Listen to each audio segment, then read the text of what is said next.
Hello, everyone, and welcome to another episode of the Onside Podcast with Varun. Of course, I'm Varun, and today I'm joined by another former classmate of mine, Anirudh. How are you today?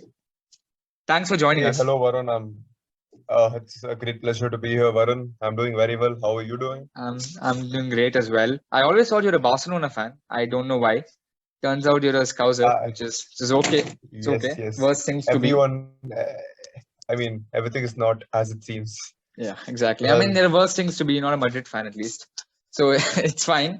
And we'll be talking about something which Liverpool have faced criticism for from the transfer window, which is the lack of signings. Right, their only notable signing being Ibrahim Konate from Leipzig this summer, and as a centre back, right, which they definitely needed. And the expectations were that they would sign a few more players, right? Maybe a new attacking threats, maybe couple in midfield as well. After a relatively disappointing last season, where they finished third in the Premier League and were eliminated in the quarterfinals of the Champions League by Madrid. As a Liverpool fan, very disappointed by this lack of this transfer window in general for Liverpool. I wouldn't say disappointed. I always felt that Jurgen Klopp sticking to his big guns, like the Yeah. core players, is what makes Liverpool so strong and lethal. And a few signings were expected apart from Ibrahim Konate, but then it wasn't feasible or it wasn't provided by FSG. So I Oh, would say we would we would look for some attacking threats like Jeremy Doku or in the Doku. midfield Yuri Tielemans to fill the void left by Gini Wijnaldum. But that wasn't just possible. But whatever happens. So we just have to move on with the team we have and try to finish as well as possible. Exactly, yeah, that's the spirit. And given a choice, right? I mean, you were the owner of FSG. You gave Jurgen Klopp unlimited license. Realistically speaking, who do you think Liverpool should have gone for this season, and in what position? Well, if you would ask me who Liverpool should have gone for, I Yeah. would say they should have gone for midfielder like they should have gone for midfielder like Yuri Tielemans or Florian Very confident. Neuhaus. Yeah. That's the most realistic option right now. Apart from apart from the two of them, if I were to give Jurgen Klopp unlimited license, I would tell him to go for Kylian Mbappe or Erling Okay. Haaland Yeah. because Yeah. both Yeah. of them No doubt. future of football, amazing players. Well, Liverpool could really use them in their attack. Yeah. And one addition Liverpool have had this season. Last year they missed out on a very key member of the team, Virgil Van Dyke, one of the best defenders in the world. He is back this season.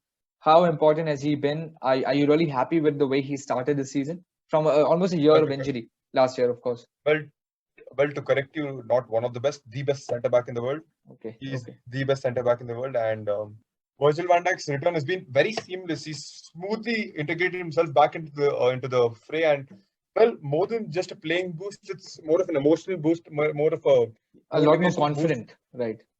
Yeah, they're looking a lot more confident because he's a rock in the defense, which provides Robertson and Trent to run up the ship. So Yeah, this makes it a whole lot better and looks like a rejuvenated Liverpool side, which yeah. is so much better to see, so much more attractive to watch. And I wouldn't be surprised if the title-winning season is still on again. Yeah, I mean they're fourth in the table right now, as only getting 1 point from the last six available. And you talked about Van Dijk and the conference. One thing Van Dijk is so good in is his long passes, right? He's so good at finding those empty man, the free man. Sorry, not empty man. And the goal against Brighton, the first goal, it started from a Van Dijk long Right. pass, right? And Van Dijk long pass to Harvey Elliott, yeah, and not Harvey not Elliott's not ball to Trent. no not first goal against Brighton. No, it was Yeah. first pass to Salah, who passed it to Mane, who scored. Oh, okay. Talking about that, I was talking about the goal against Burnley as well when Van Dijk Okay, passes all the way to Harvey Elliott. Elliott's okay, ball to yeah, Alexander Arnold, yeah, Mane who yeah. finishes. Not an Similar issue. goals, similar goals. The point is that Van Dijk's presence has really helped the team, right? But we spoke about defensively. Another two key members of that defensive unit of Liverpool are their fullbacks, right? Liverpool have been famous Yes, for their very important. famed duos in their fullback, Trent Alexander-Arnold and Andy Robertson, and they have had completely opposite forms at the moment. One considered the best RB in the world. One is also considered the best LB in the world, but not the greatest start of this season. Let's start with Andy Robertson. He's not been great this season. What are your thoughts? Right, Andy Robertson. Well, he's been good, but he's not been at the best. Like how the 2018-2019 season, where Liverpool were like serious title contenders, the one where they lost by 1 point, and the next one where they won the title. Yeah. So Andy Robertson has not been at that peak form of his, but it's only a matter of time before he comes back there. Well, Yeah. he's recovering from a knock which he faced against Athletic Bilbao, and this kind of mental block that Tsimikas played well whenever he replaced Robertson. Yeah, that was playing in the back of his mind as well. So this would have made a bit hard for Robertson to reintegrate back. But then now that Van Dyke is back, this proves this huge motivational boost, and then it just takes some more time to reintegrate themselves back as a unit they were in 2019-20, like the way they won when they won the title. Yeah, and talking about Andy Robertson, right. as we have said before, he's like he's the heart and soul of Liverpool. Right, when he's on the peak of his powers, he controls everything. Yes. Always a big mouth, irritates Messi, Ronaldo. He's irritated a few notable names in football. And Klopp loves him. All the Liverpool fans love him. And, last year, of course, they brought in Tsimikas, right? His first season was of not any significance. He was injured for a lot of time, had COVID, etc., etc. This season, he's been called upon and he's answered that call, right? He's been playing well. Is it time to finally bench Robbo and bring in the Greek Tsimikas? No, if you were to ask me, I would never bench Robertson because he's just the tank who's always got fuel in it. Well, not just like the fuel you find at the bottom. It's completely full to the brim and it's always full to the brim. He just brings the unlimited energy on to the Liverpool side, which is what they require and which is it'll prove helpful for them in the long run. Because Robertson is just an amazing player, and for sure he'll find this niche back, and it's only a matter of time. And yes. It's only the start of the season. There's a long way to go. Only around 12 games, 11 to 12 games 11 games are done. Yeah. So there's still it's a 38 game season, left. So plenty of time. Yeah. Yes, many games left. So it's only a matter of time before Robertson comes back. And well, Liverpool, if Robertson finds his niche, he finds his crossing back, and he's already putting in this effort to make those wonderful runs. But once he finds his crossing, he never stops running. That is that. Yeah. He's a tank. So Liverpool are gonna finish at the top for sure. I wouldn't be that confident, but analyzing Robertson's poor form, a lot of it has been blamed down to just overplaying. Right, he's been playing so much. He plays almost all matches for Scotland. Right, he's a captain of Scotland. He played a lot of minutes last season when they finished third. Is it just a case of fatigue? Is he just take a break, relax for some time? Well, if you're talking about a break, Liverpool, that's the point of Liverpool is the tenacity that every player should be ready to play every minute of every game. That's how Liverpool play.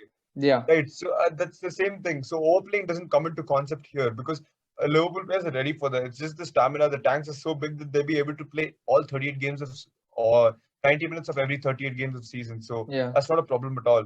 It's just when you are recuperating from an injury, which you might.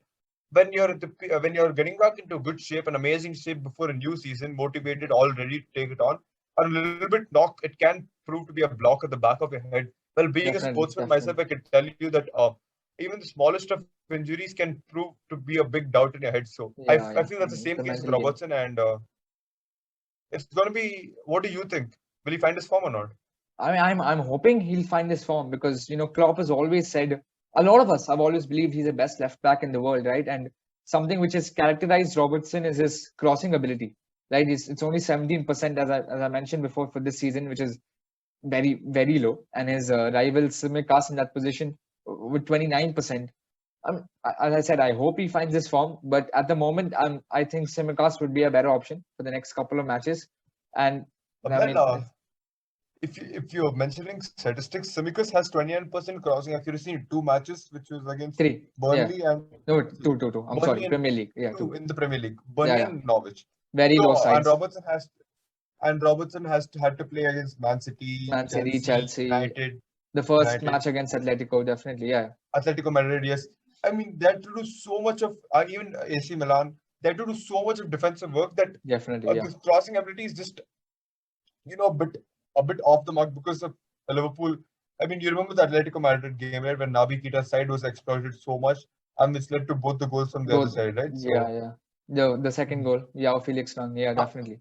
yes. So, well, he will find his form back, and I wouldn't bench Robertson for Simicus, not Yeah. ever, because when a player is down, you don't put him on the bench and say, okay, I'm done with you. I'm going to use my other weapon. Yeah, yeah. You're gonna You put the confidence give in him him some that more. he can do it. Yeah, definitely. Is that he can do it, and it's only a matter of time. And I believe Jurgen Klopp is sticking to his guns, which I totally appreciate and love him for. Yeah. I hope so that you're right. And talking about our right back here, who doesn't exactly play as a right back, we don't even know what position he plays really. Trent Alexander-Arnold, he's been. I mean, I remember reading a meme that Trent Alexander is the best player who plays in the right back, but he's not the best right back. So I mean, he's been he's almost been playing as a role of a midfielder this season, right? He's got a lot of assists. I think 4 in the Premier League, couple in the Champions League. I mean, as a Liverpool fan, you must be brimming with joy. He's been so good this season. Yes, and he's always been amazing for Liverpool. And from the moment he and Andy Robertson have started as a duo, they've been invincible.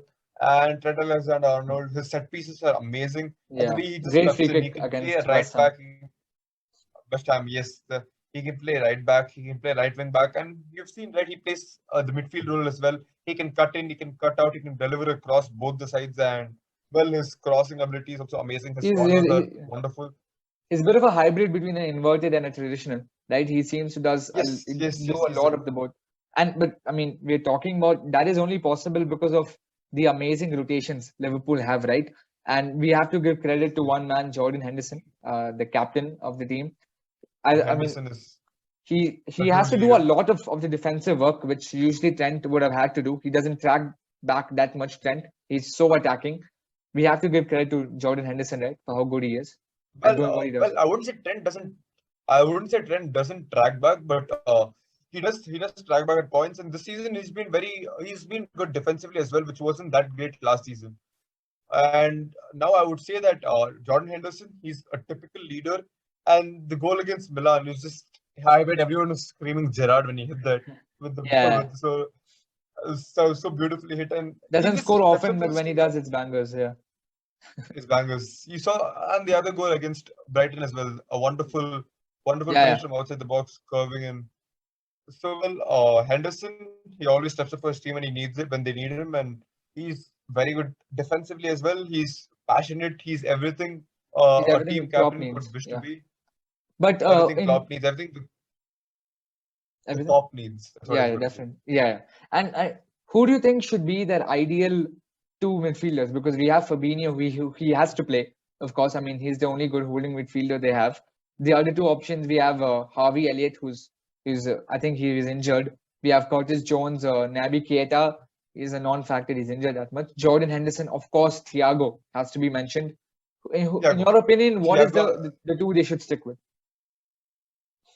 For me, I would say that They should stick with Fabinho, Thiago, and Henderson.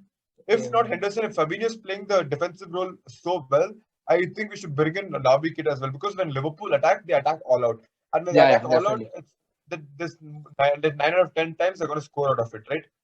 Yeah, So when they attack like that, and even it's good that Sadio Mane is slowly finding back his form. The goal against Atletico Madrid, the run and the finish, the goal against Man City, he's able to find himself in amazing positions and score.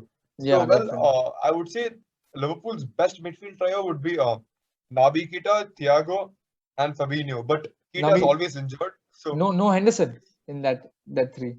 well, I wouldn't say, because whenever these three have played together, Fabinho, Keita, and Thiago, the performance has been elsewhere. Henderson, yes, he's Yeah, amazing. He's a true captain. He's a true leader. But I wouldn't start him if these three were completely fit. But well, we all know that's not the case, because Keita is made of yeah, crisp. He's always injured, and then so Henderson has to play. And Henderson is still amazing, but even Henderson has a tendency to get injured sometimes. You've seen it, right? Because yeah, yeah, yeah, so only one in the midfield is who's confirmed, who holds a spot to every match, is Fabinho, because yeah, he's amazing. He's one of the best CDMs in the world right now, center defensive yeah, midfielders.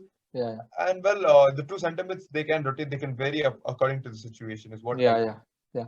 And but I mean, you mentioned no Henderson, but again, as I said, Henderson has to do a lot of babysitting for Trent, defensively speaking. Is Thiago capable of doing that? Is Naby Keita definitely is not capable of doing that? Well, I would say Henderson started this babysitting job of his only last season because Liverpool had a pretty immature defense last season because they had to use Nat Phillips and Rice Williams, Yeah, and yeah, even with these two inexperienced centre backs, they finished third in the league, right? So then now yeah, it's Van Dijk is back, Joel Matip is there. Both of them are complete rocks. So yeah, whenever Trent runs up the ships, not that Henderson has to track back all the time because Virgil Van Dyke. Have you seen the tackle against Heung-min Son when yeah, Heung-min yeah. Son was running all alone and Van Dijk didn't commit I know, all I the know. way until the end? So that's the composure and that's the kind of mindset great defenders have. So now the Van Dijk is back, his ethically and his footballing IQ is very high.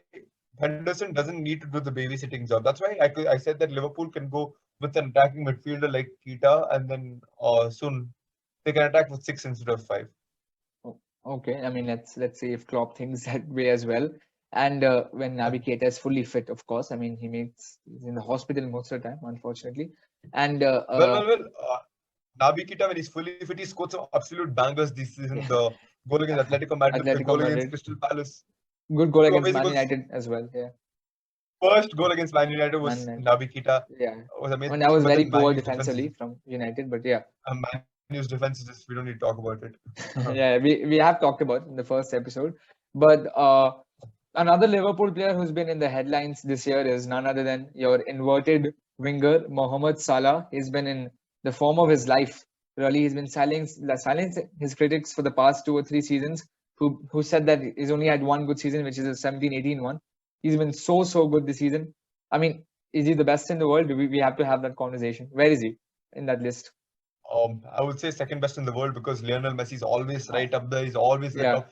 Because the fact is, even if Messi doesn't score or doesn't assist, it's the way he controls the game. yeah, When definitely, the balls at definitely. Messi's foot, Messi controls the game.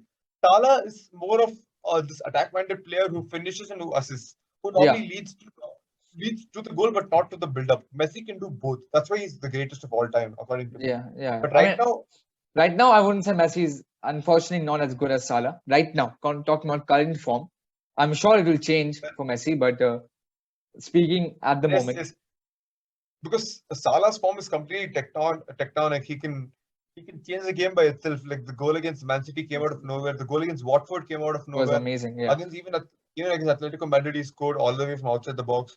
yeah. Well, he's in the form of He's his a little life, lucky and in I that would be one, but surprised. yeah, yeah. Well, that And was a deflection, but he and Mane have actually. You mentioned Mane's good form. I mean, talk me about it. How good has Mane been? Mane. I mean, last season he was very poor because he wasn't able to find the cut-ins. He wasn't able to find the runs. He wasn't able to Yeah, find the goal as well as he does normally. yeah, And this season, what he's done is he's redoubled his effort. Suppose he took 100 shots last season and only 10 of them went in. yeah. He's made the 100 shots into 200 shots this season. And not So 20 not going all in. of Yeah. them go in, but yes, he's just putting the extra effort, which is what we all love to see. What And you said is true. Yeah, he's been focusing less on creating chances. He's been focusing on finishing chances this season finishing chances. compared to And yeah, yes, and if you've noticed, when Liverpool are normally running, Sadio Mane, when Bobby Firmino, when he plays, he moves to the left while they're tracking back, and Sadio Mane yeah, goes to the center position. So it shows that Sadio Mane is becoming more attack-minded, that he's trying to finish more because Mohamed Salah right now is creating chances very well. yeah, And Alexander Arnold, Robertson can always create those good chances. yeah. So Definitely, Mane definitely. is becoming that kind of a strike kind Uh, of a player, but he's always running good shifts on the wing as well. yeah, yeah, definitely. And another classic Liverpool debate has been Roberto Firmino or Diego Jota. Who is your preference? Before we say, we have to say how different, how contrary their styles are. Roberto Firmino is our not traditional, bit of a false nine, number 10. He can play both really well. He likes to link up with players, right? He's not that focused on scoring goals. He likes to create chances more. Diego Jota is extremely direct, right? His eye is on one thing, which is the goal. Who should it be in your opinion? I would say Diogo Jota because right now, as we've seen, Salah is more of the winger who's pushed out because Yeah, Alexander Arnold comes in very often. Even Robertson's forced to do the same, and Mane is cut out. But if in the same case, if Roberto Firmino is playing, it wouldn't be as feasible because Salah would have to cut more in, which would make both the winger sides vulnerable. So, well, I would say that Diogo Jota is perfect option because he's very good with his head as well. And Exactly. Diogo Yeah. Jota is Actually, he's that's a good very with his head. underrated part of his game because he's not that tall, he's not that strong, but he wins a Not, lot of aerial duels he for wins a his lot of height. headers against amazing defenders. Also, Yeah, yeah, I mean, even if definitely. you saw the Chelsea game, Rudiger is nearly like a foot, he's like a head above him. Jota won a header over him. Yeah, So well, definitely. he's a very underrated striker, and I would say he's a very good one also. He's a little more Well, traditional centre forward compared to yes, Firmino. Yeah, Firmino. yeah. And actually, we mentioned Firmino. We have to say he's also not. He's also been really good this season, right? He's had a Yes, he's been return. last year he didn't have as good a run as Roberto Firmino normally has, but Yeah, then as he mentioned, he's more than a direct goal scorer. He's more of a creative forward, so he's attack oriented. He contributes defensively as well. He has very, the flair. very, He has the very, very skills. defensive. Yeah, He has his flair. He has the skills, so he could just pull a trick out of the bag and then drop a ball into Salah or Mane, who make amazing runs, and the ball yeah. finds itself at the back of the net. And I mean, So well, yeah, this year the finishing part also has not been that bad, right? Right now, as we speak, yes, he scores at least one goal from the three chances, like per three chances, expected goal to chances taken, which is of course it's very unsustainable because it's just the start of the season, but that it's is definitely a step in the right direction. Yeah, it's amazing. Yeah, it's actually amazing because Roberto Firmino is normally he's been facing the critics a lot a for a lot lot, of time that definitely. Yeah, they call him a defensive striker, but then well you saw over the past like few games when he started, he's had more goals than Ronaldo. Under Ronaldo overtook him like the past two games, I believe, yeah. after the He Tottenham scored game. a hat trick Until then, against they were tied. Watford, right? Yeah. Yes, at the same until that time they were on the same amount of goals. So I mean, you can't criticize Roberto Firmino because when it's his day, he'll be able to score easily, and he And he scored can those create the goals against. chances as well. He came on in the 65th minute against Porto. Those Porto. Well, this as good as any of his day. Would say that he's been one of the most integral parts to the Liverpool side, but for me, it's Diogo Jota who should start. Okay, and talking about Liverpool's recent fixtures, the last two before the international break, that is their loss against West Ham, 3-2, and the tie to Brighton. Highly disappointing performances from Liverpool in both the matches. I mean, one would expect, especially the tie against Brighton, which was in Anfield, right? After going 2-0 up, you would expect them to put the game to bed. No controversy here, but they ended up conceding two goals. And are these fixtures going to be costly for them? Are they going to regret the poor performances in these matches? Well, the Brighton game, I wouldn't say they could have done anything much because they were supposed to be leading 4-0 at a point. Mane's goal Yeah, was disallowed, Salah's goal was offside. yeah. So That you it should can't have say been that, 4 right? I 0. mean, goals offside is offside. You I can't say mean, that. well, it should be 3-0 at least because Mane's goal was disallowed again. Yeah, that was a handball, right? I was unintentional because every time someone No, checks a VAR and sometimes they it's say it's facing the goal, unintentional. right? I mean, the hand is the reason the Sometimes ball some went inside. So yes, but then still, and there's so many of the chances Liverpool created. But yeah, then definitely. They didn't. the goal by Muepu, that was an amazing goal. I mean, you couldn't do anything Allison for that, right? completely Allison caught had out. Yeah, no chance. yeah, yeah. I mean, we have to give credit to Brighton because they were amazing in the second half. Very well organized. Trossard had a good game. Mapu had a good game. Bissouma was amazing. He was substituted, I think, in the second half, but he was still really, really good. And I mean, what are the deficiencies in that game? What should have been avoided to get those 3 points? Well, it's just a fact that Liverpool shouldn't have got a bit more complacent after they Yeah, played definitely. 3 games just right before that in the span of a week. But the fact is they got a bit too complacent after the 2-0 lead. Yeah, yeah, yeah. So what happens is they shouldn't have been that complacent. If they had show the tenacity they show against any big team or any other team for that example, they should have easily won that game final, as per Yeah, me. definitely. Yeah, and I think they were in a bit of a celebration mood after that final win against Final United. victory against Man United. Everyone the way I think balle balle chal raha tha. Yeah. well, we could see that again in the game against West Ham. They were a bit complacent towards the start. I mean, the Allison goal, the mistake, you Should couldn't have really been. help Yeah, that that because was a mistake. Yeah. the fact is West Ham were ganging up on him like this huge men, Uh, Antonio, Kurtzuma, Ogbonna. They were West literally Ham like are. surrounding. You can summarize West Ham in two words: big lads. I mean, the average height is It's massive. They're all really big. I mean, and they're all built as well. So the surrounding Alisson, which is giving him basically no freedom to breathe. I don't know if it's supposed to be the first goal was supposed to be disallowed because it touched Ogbona's hand, I believe. It's what I saw. No, Being a that Liverpool fan, one I would was say that, but yeah. I would say it shouldn't have been allowed. But well, what's happened has happened because and Alisson, just because he has one bad day in the field doesn't mean he's bad. He's bad, Because definitely. Liverpool fought. They came 2 goals already. It's not like Man United who just gave up without a fight or Yeah. well, same Man So City we don't against take Crystal shots on other Palace. teams, but yeah. And talking about that West Ham performance again, Liverpool didn't really have that many chances in that match. They had that one chance against which Origi scored. That first goal was from a set piece. They didn't create that many major chances. They had Salah on the field, Mane on the field, Jota on the field. What was going on? They should have capitalized on more chances because whenever they went, Salah was pocketed. I'm not gonna lie to you, but he was pocketed very well by Zuma. Zuma was Yeah. defending pretty well, but then what Even happened is Cresswell, Mane. Aaron Cresswell. He had a good match. Aaron Cresswell's tackle was a red card. Yeah, I was It about was a to red mention card. that. It was a red card in your opinion? It was a red card in everybody's opinion. I don't know. I mean, VAR takes some of the stupidest decisions of. Yeah, I don't know, definitely. man. I mean, he clearly got the shin of Jordan Henderson and the shin on the knee. At least a yellow, minimum a yellow, but he went unpunished. That could have been an ACL, or there could have been an ACL. That means Henderson could be out of the rest of the season. Yeah. And for the fact that he didn't even get booked for it, that is a little outrageous. It really is very outrageous. Good. Had a great time with you, man. Yeah, that's it for this episode, guys.